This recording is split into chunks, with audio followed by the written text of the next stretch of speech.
Well, first of all, I want to apologise to anyone who has not been offended by one of my videos recently. I know that some people only watch the damn things to be offended, and I don't like to disappoint.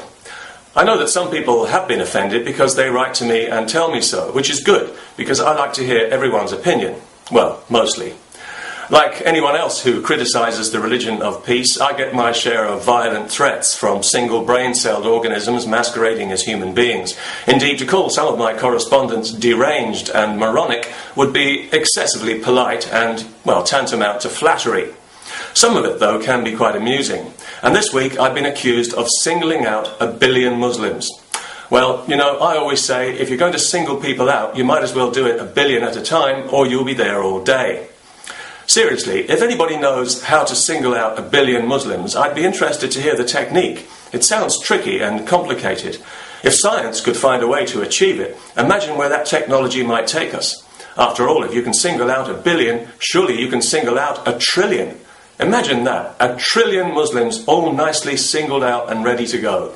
It sounds absurd and impossible, doesn't it? So I'm sure we'll find the answer somewhere in quantum physics.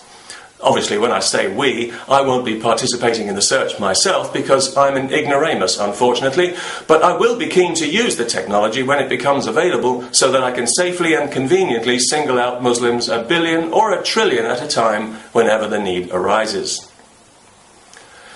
Another thing that you're bound to hear if you criticise the religion of permanent offence is that sooner or later some pompous arse will grandly accuse you of having offended 1 billion Muslims, as if anybody's supposed to care.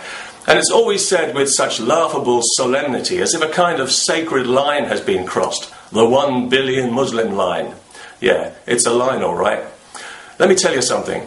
If you've never offended 1 billion Muslims, I recommend it. You can almost feel the shockwave going around the planet as 2 billion hands are thrown up in horror.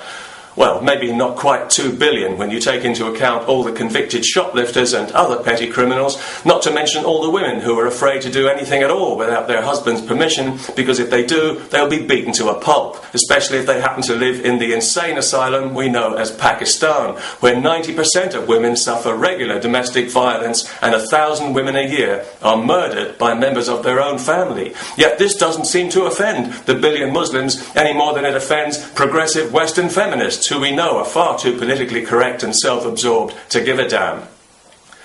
One thing I've noticed is that these billion Muslims only ever seem to get really offended by trivial things like words and pictures, which are usually enough to bring, if not 1 billion, certainly thousands of them into the streets for an orgy of rioting and killing, for which we in the West have to take full responsibility and follow up with a round of apologising and appeasing and placating, when really we should be blaming the Jews.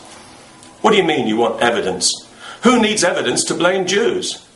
Well, all right, if you insist. Thanks to modern technology, much of it Israeli, no coincidence there, I feel, a person today can blaspheme on one side of the world, and Muslims on the other side can know about it and be rioting and killing each other in seconds. Those crafty Jews, what will they think of next? Actually, though, come to think of it, isn't that rather haram? Not rioting and killing each other, obviously, because that comes straight out of the mosque with the full blessing of the clerics, and that would make them haram. If only. No, I'm talking about Israeli technology. How haram is that? That's got to be double haram with a cherry on top, minimum, surely. But luckily for the Muslim world, hypocrisy is not haram. It's very much halal. Indeed, it's a veritable staple among the frequently invoked 1 billion Muslims who are always offended by all the wrong things.